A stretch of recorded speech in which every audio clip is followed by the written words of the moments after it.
இங்கே வந்திருக்கிற எல்லாருக்கும் ஃபர்ஸ்ட் வணக்கம். என்னோட மதராசி டீம், ப்ரெஸ், மீடியா, தானு சார், ஆர்பி சௌத்ரி சார், இங்கே வந்திருக்கிற கெஸ்ட்ஸ், ஃபேமிலி, இங்கே இருக்க ஸ்டூடெண்ட்ஸ் எல்லாருக்கும் வணக்கம்.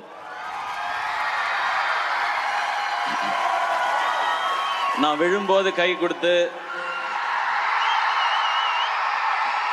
எழும்போது என்னை தூக்கி விடுற என்னுடைய ஃபேன்ஸான என் பிரதர்ஸ் அண்ட் சிஸ்டர்ஸ்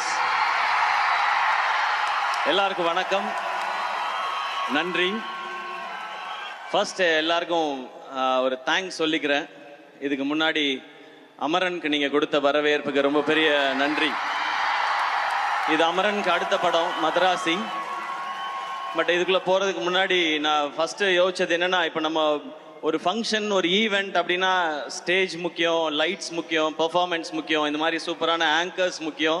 பட் இதெல்லாம் தாண்டி ரொம்ப முக்கியம் க்ரௌட், ஆடியன்ஸ். நீங்கள் இல்லைன்னு வச்சுங்களேன், அதுவும் இப்படி ஒரு இதில் இப்போ ஆடியோ லான்ச்க்கு என்ன ஆயிடுச்சுன்னா, க்ரௌடு முக்கியன்றதை விட அந்த வென்யூ முக்கியமாயிடுச்சு. Sairam college, thank you. நீங்களாம் காலேஜ் வரீங்களோ இல்லையோ, நான் அடிக்கடி வந்துடுறேன் சாய்ராம் காலேஜ்க்கு. எனக்கு தெரிஞ்சு நம்ம சார் இருக்காரு, எனக்கு தெரிஞ்சு ஆடியோ லான்ச்சுக்கு ஒரு தனி கோர்ஸ் வந்துடும் நினைக்கிறேன் சாய்ராம் காலேஜில் கொஞ்ச நாளில். ஸோ எனக்கு முன்னாடி வரும்போது ஆடியோ லான்ச்சுக்கு போகிறோம், அங்கே எப்படி இருக்கும் அப்படின்னு தெரிலன்னு இருந்துச்சு. இப்போ சாய்ராமுக்கு போகிறோம், நம்ம இடத்துக்கு போகிறோம், என்ன ஜாலியாக இருக்கும் அப்படின்றது தான் ஃபீல். இது நான் சும்மா நீங்கள் கை தட்டுவீங்க அப்படின்றதுக்கு சொல்லலை. இங்கே இருக்கிற இந்த ஹீட்டில், இந்த வேர்வையில் கடந்த 4 மணி நேரமாக நீங்கள் ஒரு எனர்ஜி கொடுத்துட்டு இருக்கீங்கல்ல, வேற லெவல். இங்கே இன்னைக்கு மதராசி ஆடியோ லான்ச். இந்த படத்தை பற்றி பேசுறதுக்கு முன்னாடி நான் ஒரு சின்ன ஃப்ளாஷ்பேக் மட்டும் போயிட்டு வரேன். 2014 போயிட்டு வரேன். ஒரு 14 வருஷம் முன்னாடி, 12 ஒரு 14 வருஷம் முன்னாடி நான் வந்து ஆங்கராக இருந்த டைம். அப்போ வந்து 7ஆம் அறிவு படம் ரிலீஸ். அப்போ எனக்கு ஒரு ஃபோன் கால் வந்துச்சு, இந்த மாதிரி நீங்கள் 7ஆம் அறிவு படத்தில் வந்து ஆடியோ லான்ச் நடக்குது, அதுக்கு நீங்கள் ஆங்கராக பண்ண முடியுமான்னு. ஏங்க, எவ்வளோ பெரிய படம், எவ்வளோ பெரிய பெரிய காம்பினேஷன், இதை நான் பண்ணுறதுக்கு என்ன, உடனே பண்ணுறேன் அப்படின்னு சொல்லிட்டு உடனே ஒத்துக்கிட்டேன். அவ்வளோ எக்ஸைட்மெண்ட் எனக்கு. அப்புறம் ஒரு 2 நாளில் திரும்ப ஃபோன் வந்துச்சு, இல்லைங்க அது கரெக்டாக வராதுன்னு நினைக்கிறேன், அது வந்து ஒரு ஹீரோ வச்சு போகலான்னு முடிவு பண்ணிட்டாங்க, அதனால நீங்கள் அதில் ஆங்கரிங் பண்ண முடியாது, ஸ்கிரிப்ட் பண்ணுறீங்களான்னு கேட்டாங்க. நான் சொன்னேன், ஏங்க இவ்வளோ பெரிய படத்தில் ஏதாவது ஒரு பார்ட்டாக இருந்தால் கூட எனக்கு ஓகே தான், அதனால் நான் வந்து பண்ணுறேன்னு சொன்னேன். அந்த ஷோ வந்து ஜெய் அண்ணன் ஹோஸ்ட் பண்ணாங்க, எனக்கு அவரை ரொம்ப பிடிக்கும். அதனால நான் இந்த மாதிரி ஒரு ஈவெண்ட் ஸ்டேஜுக்கு பின்னாடி சைடில் நின்று ஜெய் அண்ணனுக்கு வந்து நெக்ஸ்ட் லிங்க் சொல்லிகிட்டே இருக்கணும். அந்த கேப்பில் வந்து நான் பார்த்தா சூர்யா சார் உட்காந்துருக்காங்க, முருகதாஸ் சார் உட்காந்துருக்காங்க, பக்கத்தில் உதயநிதி ஸ்டாலின் சார் உட்காந்துருக்காரு, செம்ம க்ரௌடு எல்லாமே இருக்குது. அந்த கேப்பில் தான் அது தெரிஞ்சுக்கிட்டே இருந்தது. அதுவே எனக்கு அவ்வளோ சந்தோஷம். அந்த ஆங்கரிங் சான்ஸ் நான் எதிர்பார்த்தது எதுக்கான, இன்னைக்கு ஒரு சான்ஸ் கிடைச்சதுன்னா நம்மளோட திறமையெல்லாம் ஏதாவது காமிச்சு முருகதாஸ் சார் படத்தில் ஏதாவது ஒரு ரோல் வாங்கிடலாமா அப்படின்னு ஆசையோட தான் வந்தேன். ஆனால் ஸ்டில் அந்த ஷோவை நான் என்ஜாய் பண்ணேன். அப்படியே ஒரு சில வருஷம் கழிச்சு இன்னொரு ஃபோன் கால் வந்தது.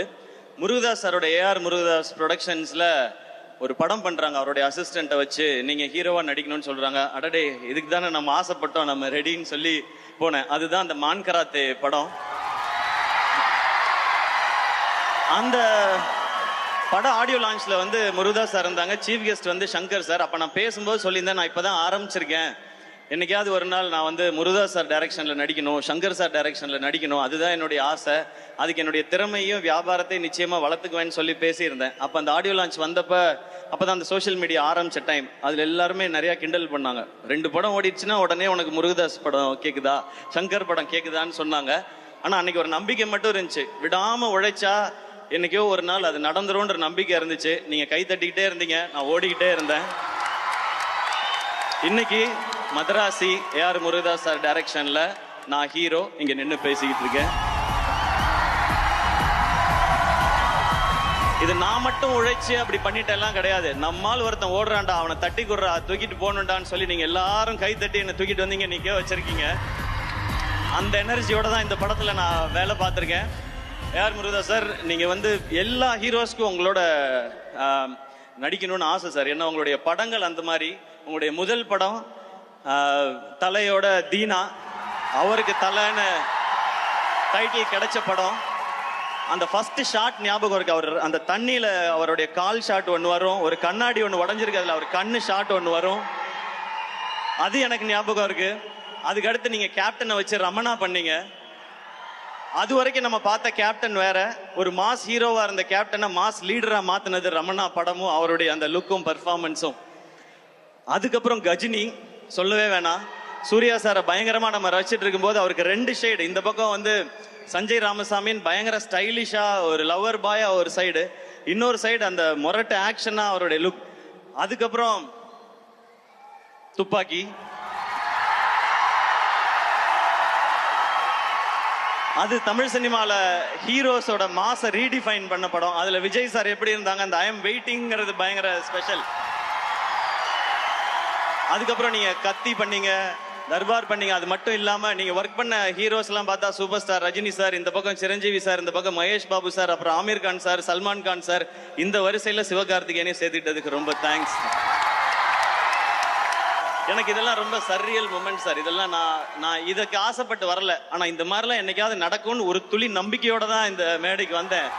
இதுல நான் இங்க தமிழ்நாட்டு மக்கள் எல்லாருக்கும் எவ்வளவு பெரிய நன்றி சொன்னாலும் பத்தவே பத்தாது. முருகதாஸ் சாரோட எனர்ஜி, அவருடைய கதை சொல்ற விதம், இது வந்து தமிழ்நாட்டு மக்கள் எல்லாருக்குமே ரொம்ப பிடிச்சது. எனக்கு இன்னொரு பர்சனலா ஒரு கனெக்ஷன் இருக்கு. முருகதாஸ் சார் உங்க பேர்ல என் அப்பா பேரும் இருக்கு, அது ஒரு கனெக்ஷன். என் அப்பாவுக்கு ரொம்ப பிடிச்ச இயக்குனர் நீங்க. ரமணா அவருக்கு ரொம்ப ரொம்ப பிடிக்கும். ஐ திங்க் இன்னைக்கு அப்பா இருந்தா பயங்கர ஹாப்பியா இருந்திருப்பாங்கன்னு நினைக்கிறேன். இப்படி ஒரு டேரக்டரோட நம்ம பையன் ஒர்க் பண்றான்னு சொல்லி. உங்களோட படத்துல இருக்க விஷுவல் ஆகட்டும், ஹீரோயிசம் ஆகட்டும், சாங்ஸ் ஆகட்டும், பஞ்சஸ் ஆகட்டும், ஃபைட் எல்லாமே ரொம்ப ஸ்பெஷல் சார். இது நீங்க ஒரு இன்டர்வியூல சொல்லியிருந்தீங்க, என்கிட்டயும் சொன்னீங்க. இந்த கதை ரொம்ப வருஷத்துக்கு முன்னாடி SRKக்கு சொன்னேன் அப்படின்னு சொல்லி சொன்னீங்க. இந்த SRK பண்ண வேண்டிய படம் இந்த SK பண்ணதே ஒரு பெரிய பெரிய பாக்கியம் சார். இது நான் எனக்கு தெரிஞ்சு அந்த டயலாக் நான் திருப்பி திருப்பி சொல்லிட்டே இருக்கணும்னு நினைக்கிறேன். இந்த உலகம் அடுத்த வினாடிக்குள் ஒளித்து வைத்திருக்கும் ஆச்சரியங்கள் ஏராளம் அப்படின்னு. அப்படி ஒரு ஆச்சரியம் தான் எனக்கு இந்த படம் நடந்தது, உங்களோட ஒர்க் பண்ணதும். உங்களோட ஒர்க் பண்ண இத்தனை நாளும் நீங்க கொடுக்குற எனர்ஜி. சார் வந்து ரொம்ப ரேரா தான் டென்ஷன் ஆவாங்க, ஏன்னா ரொம்ப கூல், கரெக்டா வேலை நடந்தா போயிட்டேன். அப்படி சாரையே டென்ஷன் ஆக்குற குரூப் இருக்காங்க இங்க, அவரோட ஏடிஸ். ஸோ உங்களுக்கும் உங்க டீமுக்கும் ரொம்ப பெரிய நன்றி. இது பெரிய ஜேர்னி. சாரோட நம்மளால நிறைய பேச முடியாது, ஏன்னா சார் ரொம்ப ரொம்ப சீனியர். நான் 10th படிச்சுட்டு இருக்கும்போது சாரோட ஃபர்ஸ்ட் படம் வந்துச்சு. இன்னைக்கு என் பொண்ணு 7th படிச்சுட்டு இருக்கா. ஸோ அதனால அந்த ஒரு டிஃப்ரென்ஸ் இருக்கு. அது பட் உங்க ஏடி டீமோட தான் சார் நிறைய டைம் ஸ்பெண்ட் பண்ணிட்டே இருப்பேன். அது ஒரு செம்ம எனர்ஜி. அந்த இந்த படம் மொத்த எக்ஸ்பீரியன்ஸுமே எனக்கு செம்மையான எக்ஸ்பீரியன்ஸ். அண்ட் நீங்க இந்த படம் ஆரம்பிக்கும் போது ஒரு ஜாலியா அழகா சிம்பிளா அப்படியே லவ் போய் அப்படியே ஆக்ஷனுக்கு மாத்திருக்காங்க. நான் ஒண்ணுமே யோசிக்கல, நான் சார் என்ன சொல்றாங்களோ அதை கேட்கணும்னு நினைச்சேன். அண்ட் முதல்ல சார் வந்து படம் பண்ணலான்னு சொன்னப்ப எனக்கு பயங்கர எக்ஸைட்மெண்ட்டா இருந்துச்சு. சார் சூப்பர் சார், ரொம்ப தேங்க்ஸ் சார் அந்த ஆப்பர்ச்சுனிட்டிக்குன்னு. நான் கதை இன்னொரு நாள் சொல்றேன்னு சொன்னாங்க. அந்த கதை கேட்க போற அன்னைக்கு நான் ஃபர்ஸ்ட் போய் சாருக்கு ஃபர்ஸ்ட் சொல்லணும்னு நினைச்சது, சார் எனக்கு வந்து தீனா மாதிரி, ரமணா மாதிரி, கஜினி மாதிரி, துப்பாக்கி மாதிரி ஒரு படம் வேணும்னு நான் கேட்கவே கூடாதுங்கிறதுல ரொம்ப கிளியரா இருந்தேன். ஏன் அப்படின்னா நான் என் படங்களை பார்ட் 2 எடுக்கவே ரொம்ப யோசிப்பேன். நான் இது வரைக்கும் ரீமேக் பண்ணதில்லை 23 படத்துல. அப்படி இருக்கும்போது அதெல்லாம் தமிழ் சினிமாவோட ஐகானிக் பிலிம்ஸ். அதை திருப்பி பண்ணணும்னு நினைக்கிறதே தப்பு. நான் ரசிச்ச படங்கள் அது. பட் அதுல இருக்க இம்பாக்ட் கொடுக்குற அளவுக்கு ஒரு கதை இருக்குன்றதை தான் நான் நம்பிக்கையோட போனேன். ஸோ அந்த ஃபர்ஸ்ட் ஹாஃப் சொல்லி முடிச்சோடனே, இன்டர்வல் கேட்டோடனே எனக்கு பயங்கர குஷி ஆயிடுச்சு. அப்புறம் செகண்ட் ஹாஃப் வந்து உங்களுக்கு ஐடியா மட்டும் நான் இன்னொரு நாள் சொல்றேன்னு சொல்லி இந்த நரேஷன்லாம் ஒவ்வொரு நாளும் செம்மையா இருந்துச்சு. அது ஷூட்டிங் ஸ்பாட் எதுவாக இருந்தாலும் சார் ஒரு அழகான ஸ்மைலோடே இருப்பாங்க. நான் ரொம்ப பெரிய டைரக்டர், நீ ஜூனியர் அப்படின்றதெல்லாம் அவங்க கொடுக்கவே இல்லை. ஒரு ஹீரோ அப்படின்னா அவங்களுக்கு என்ன ரெஸ்பெக்ட் கொடுக்கணுமோ அதை தெளிவாக கொடுத்தாங்க. அதனால தான் சார் இன்னைக்கும் ஒரு டாப் டைரக்டராக இருந்துகிட்டே இருக்காங்கன்னு நினைக்கிறேன். தேங்க்யூ ஸோ மச் சார், இந்த படத்துக்கும் இந்த ஜேர்னிக்கும் இந்த எக்ஸ்பீரியன்ஸ்க்கும். இப்போ அப்படியே நான் டீமில் ஒவ்வொருத்தருக்காக வரேன். நான் ஆரம்பிக்கிறதுக்கு முன்னாடி ப்ரொடியூசர் அவங்கள பற்றி பேசுகிறேன். திருப்பதி பிரசாத் சார்.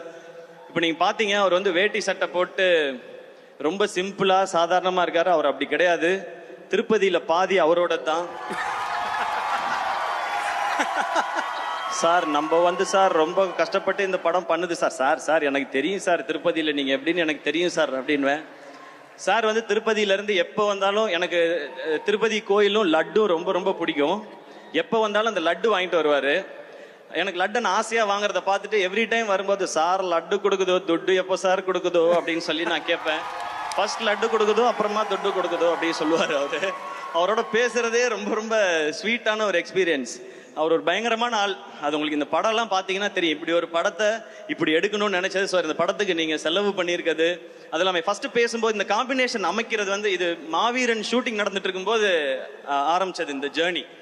அப்போ நமக்கு இருந்த வியாபாரத்துக்குள்ள ஆனால் முருகதாஸ் சார் இதில் அகாமடேட் பண்ணணும், எல்லாருக்கும் சேலரி கொடுக்கணும், ஒரு படத்துக்கும் செலவு பண்ணணும். நான் அவர்கிட்ட சொன்னது அதான், எனக்கு சேலரி பேசிக்காக என்ன சேலரியோ அதை கொடுங்க சார், நீங்கள் படத்துக்கு செலவு பண்ணுங்க சார், அப்புறமா ப்ராஃபிட் வரும்போது நான் அதில் ஷேர் பண்ணிக்கிறேன் சார்னு சொன்னேன். சூப்பர் சார், நல்லா சொல்லிச்சு சார், நம்ம இப்படி பண்ணது சார் அப்படின்னு சொல்லி சூப்பராக பண்ணார். பட் படத்துக்கு அவர் எந்த குறையும் வைக்காமல் அப்படி பண்ணியிருக்காரு. என்னை நல்லா பார்த்துக்கிட்டீங்க sir. Thank you so much sir Prasad sir.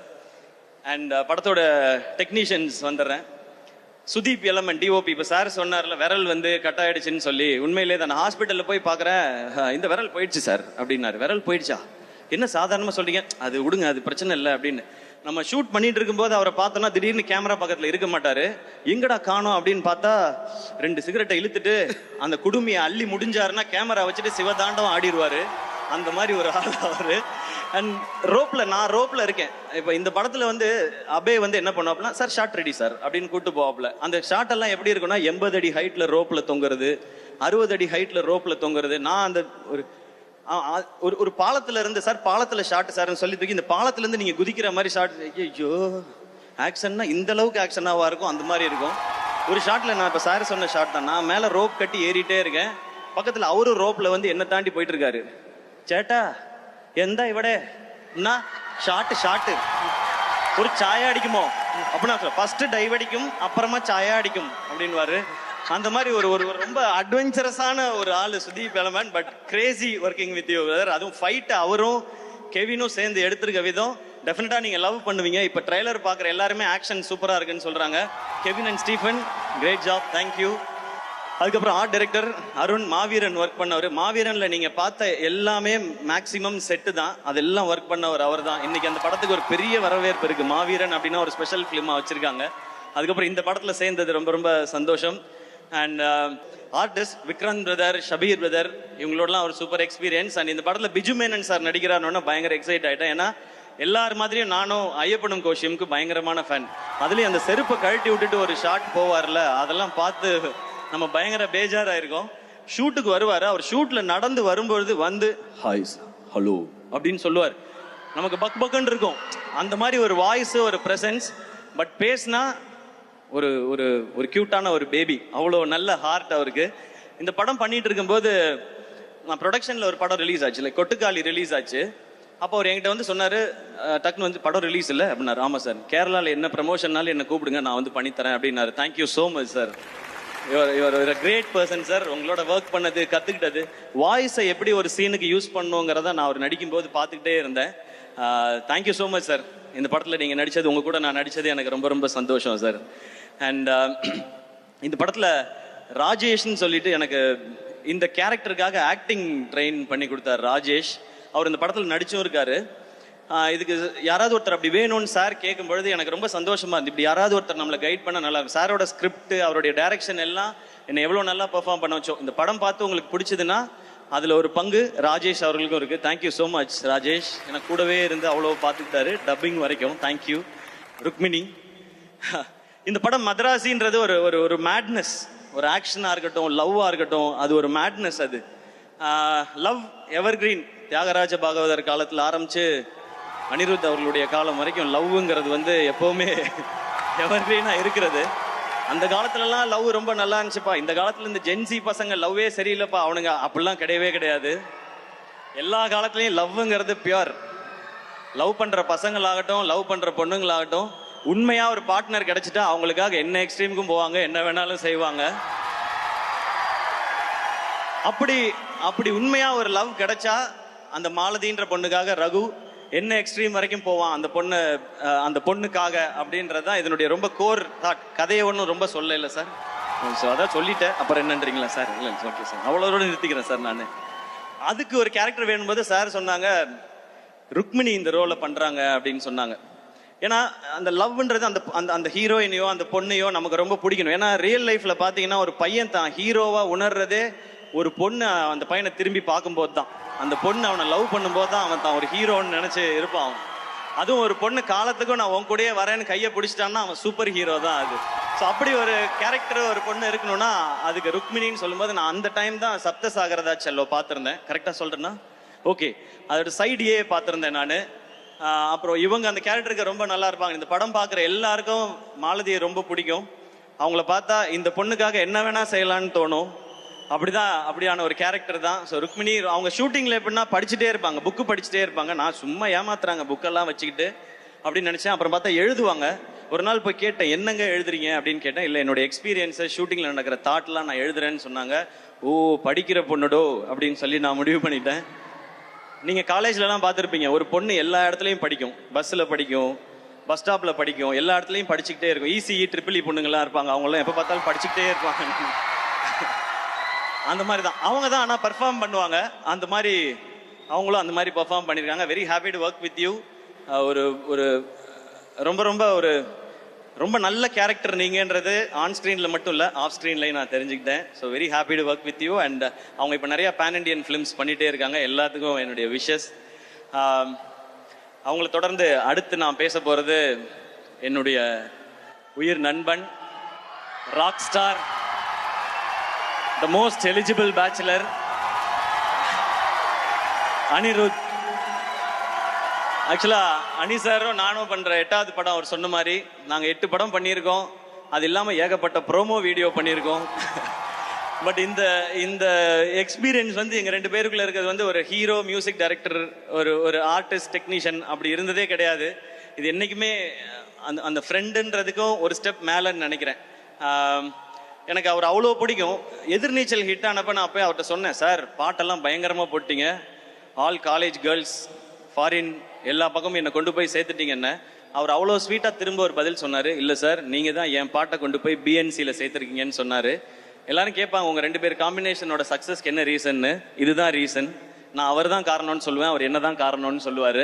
But முழு காரணம் அந்த ஆள் மட்டும்தாங்க. நமக்கு என்ன தெரியும் பாட்டை பற்றி? அவராக பாட்டு போட்டு இதுதான் பாட்டுன்னு அனுப்புவார். அவர் நடுவில் சொன்னார், நான் வந்து ஃபீல்ட் அவுட் ஆனாலும் எஸ்கேக்காக அதெல்லாம் வாய்ப்பே கிடையாது. இன்னைக்கு ஷாருக் கான்ல ஆரம்பிச்சு எல்லாருக்கும் பாட்டு ஹிட்டு 1000 கோடிலாம் பார்த்துட்டாரு. இன்னும் 2000 இருக்கு, 3000 இருக்கு, 4000 இருக்கு. பல ரெக்கார்டுகள் நம்ம பண்ண வேண்டியிருக்கு சார். நாம மீன்ஸ் நீங்க அதில் நானும் சேர்ந்துப்பேன். அனி இஸ் மை ஃப்ரெண்ட் அப்படின்னு. ஸோ நீங்க உங்களோட மியூசிக் அது கொடுக்குற எனர்ஜி நாங்களாம் அடிக்கடி சொல்லுவோம். எல்லாருமே கேட்குறாங்க, ஏன் அனி இன்னும் கல்யாணம் பண்ணிக்க மாட்டேன்றாருன்னு. நாங்களும் கேட்டிருக்கோம். அனி சார் கல்யாணம் பண்ணுங்க சார், எங்களுக்கு மட்டும் 8 மணி ஆனால் வீட்டிலேருந்து ஃபோன் வரணும், எங்கே இருக்கீங்க, எப்போ வருவீங்க அப்படின்னு ஃபோன் வரணும். இவர் 8 மணிக்கு தான் எந்திரிப்பாரு ஜாலியா, இன்னைக்கு ஒர்க் பண்ணுவோமா அப்படின்னு. அதெல்லாம் பார்க்கும்போது நமக்கு ஒரு மாதிரி இருக்கும். அப்பெல்லாம் நான் கேட்போம், ஏன் சார் கல்யாணம் பண்ண மாட்டேங்க? விடுங்க சார் ஜாலியா இருக்கேன்னு. பட் அவர் ஜாலியா இருந்தா நமக்கு ஹிட்டு பாட்டு வருது. நமக்கு ஹிட்டு பாட்டு வேணுமா, அவர் கல்யாணம் நடக்கணுமான்னு யோசிச்சு பார்த்தேன். நமக்கு ஹிட்டு பாட்டு தான் வேணும். அதனால நீங்க ஜாலியாவே இருங்க சார், எங்களுக்கு வைப் பண்ண பாட்டு கொடுத்துக்கிட்டே இருங்க sir. Okay sir, thank you sir. அனி அவ்வளோ ஸ்பெஷல்.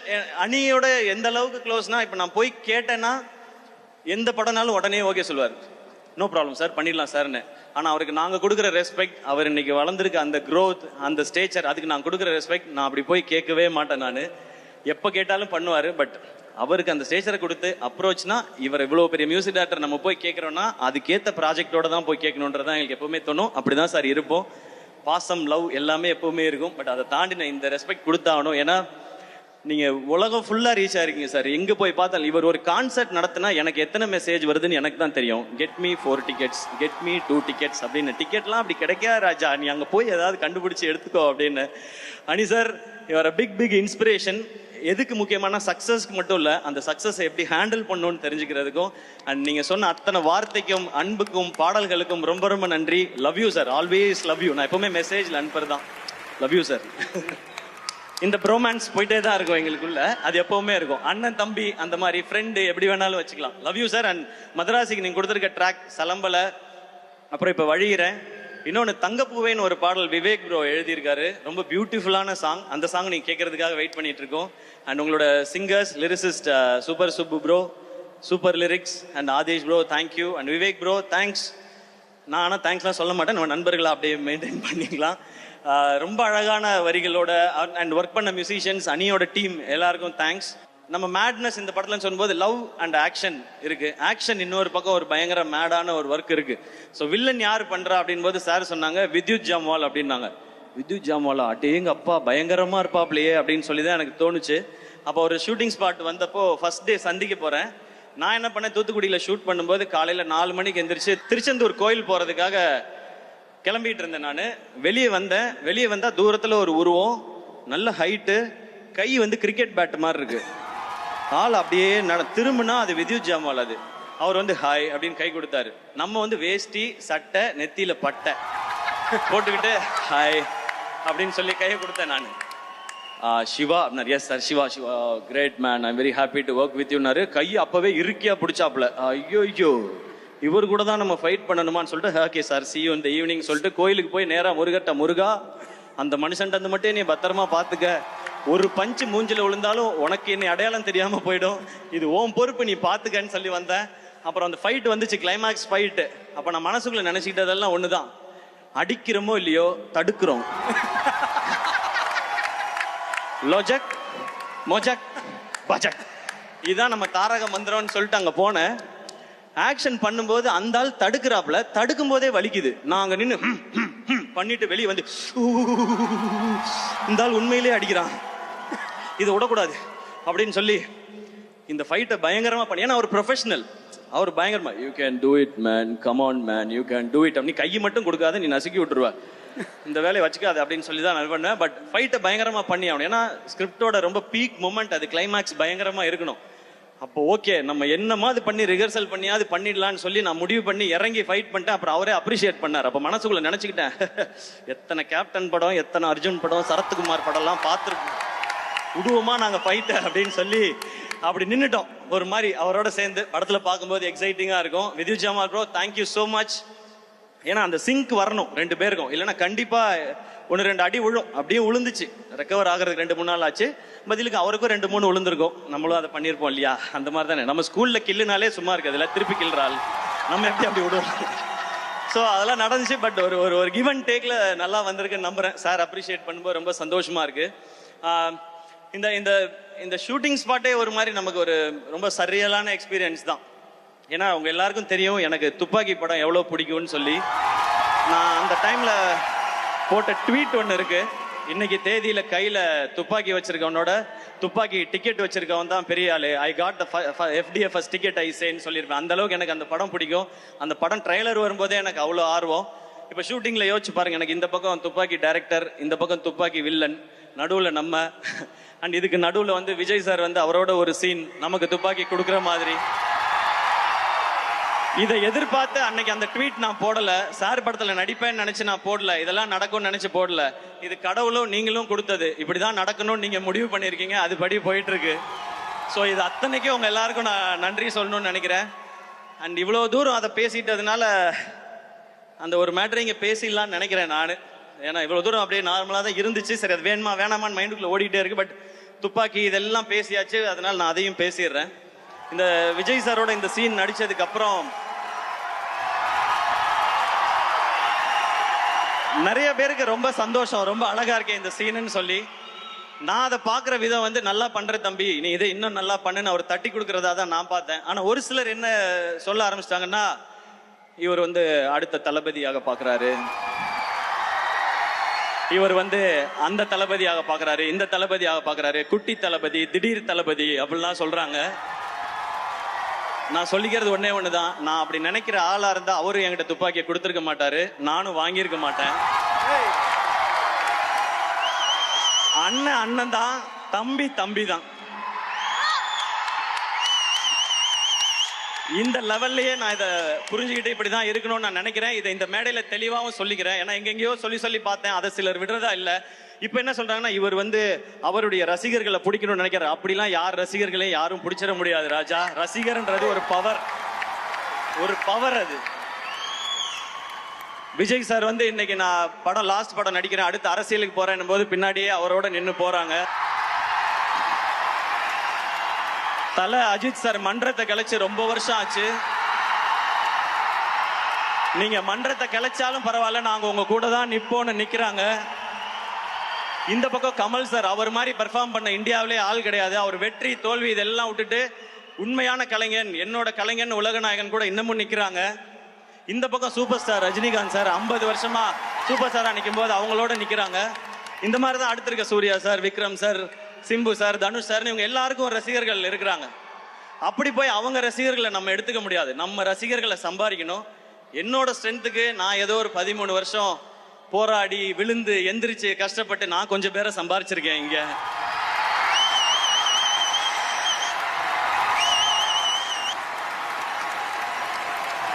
உங்களுக்கும் எனக்கும் இருக்க கனெக்ஷன் ஒன்னே ஒண்ணுதான். என்னுடைய ஃபேன்ஸ் ஆன என் பிரதர்ஸ் அண்ட் சிஸ்டர்ஸ், உங்களுக்கும் எனக்கும் இருக்கிற கனெக்ஷன் ஒன்னே ஒண்ணுதான்.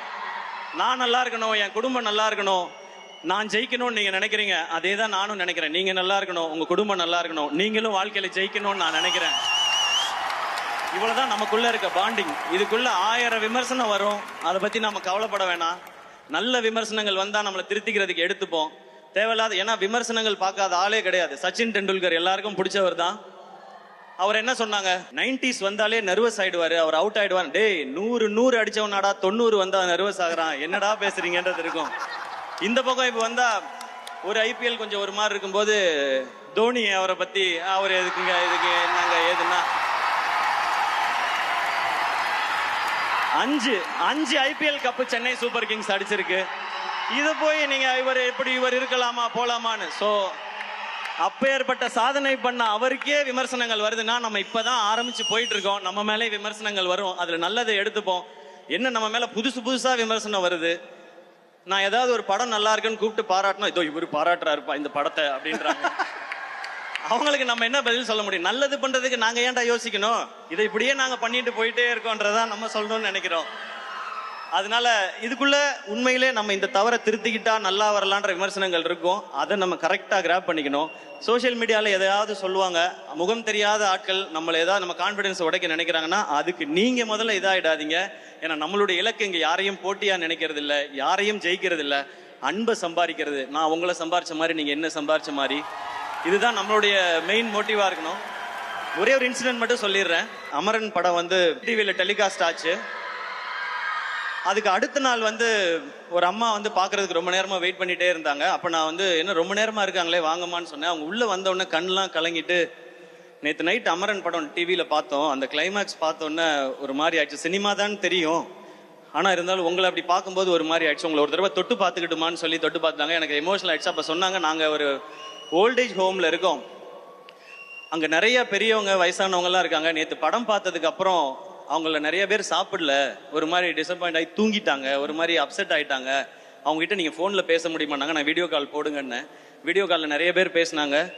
அவங்க எல்லாம், அப்பா நீ நல்லா இருக்கியாப்பா, அவங்க குடும்பம் எல்லாம் நல்லா இருக்காப்பா, நேற்று படம் பார்த்தோம் ஒரு மாதிரி இருந்துச்சுன்னு சொல்லிட்டு அதுல 2 பேர் டக்குன்னு இனிமே இந்த மாதிரி கிளைமேக்ஸ் எல்லாம் வச்சு நீ நடிக்க கூடாது சரியா அப்படின்னு சொல்லி அதட்டினாங்க.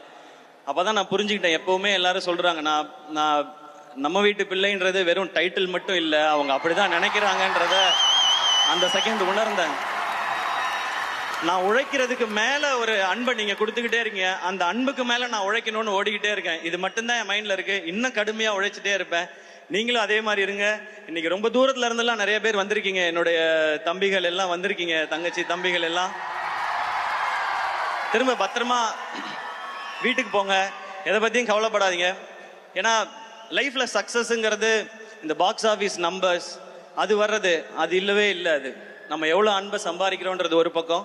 இன்னொன்னு, நம்ம தோத்துருவோமோன்னு எல்லாருக்குள்ளேயும் ஒரு பயம் இருக்குல்ல, அந்த பயம் எப்ப இவன் ஜெயிச்சிருவானோன்னு மத்தவனுக்கு மாறுதோ அதுதான் உண்மையான சக்சஸ். இதை மைண்ட்ல வச்சுக்கோங்க. நம்ம ரொம்ப தூரம் பயணிக்க வேண்டியது இருக்கு. சேர்ந்து நிறைய நல்ல விஷயங்களையும் செய்வோம் நம்மளால முடிஞ்சதை. அண்ட் அண்ணன், நீங்க ஆக்ஷன் படம் பண்ணுங்கண்ணே, ஆக்ஷன் படம் பண்ணுங்கன்னு கேட்டுட்டே இருந்தீங்க. முருகதாஸ் சார் டைரக்ஷன்ல, அனிருத் மியூசிக்ல, இப்படி ஒரு ஸ்ட்ராங் டீமோட ஒரு ஆக்ஷன் என்டர்டெய்னர் செப்டம்பர் 5 வருது. மதராசி தியேட்டர்ல என்ஜாய் பண்ணுங்க. இன்னைக்கு பத்திரமா ஊருக்கு போங்க, எல்லாரும் சாப்பிட்டு போங்க. நாளைக்கு போயிட்டு ஆனந்த் அண்ணன்ட்டையும் மோகன் அண்ணன்ட்டையும் நீங்க தகவல் சொல்லணும். நான் காத்திருப்பேன் காலையில நீங்க சொல்லுவீங்கன்னு. வேற யாரையாவது மிஸ் பண்ணியிருந்தா மன்னிச்சிருங்க. And thank you lovable friends, N brother and sister 2 பேருக்கும் thank you for all the love and support. And இந்த ஈவெண்ட்டை சிறப்பாக நடத்தின மொத்த டீமுக்கும் அண்ட் மேனேஜர்ஸ் மொத்த எல்லாருக்குமே என்னுடைய ரொம்ப ரொம்ப நன்றி. Love you. செப்டம்பர் 5, 6, 7 3 நாளும் ஹாலிடேஸ். தியேட்டர்ல என்ஜாய் பண்ணுங்க. இந்த படம் உங்க எல்லாருக்கும் பிடிக்கும் நான் நம்புறேன். Love you all.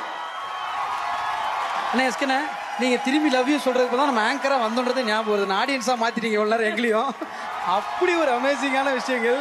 Thank you so much SK sir, and in the தருணத்துல the entire cast and crew of Madrasi to please join us on stage.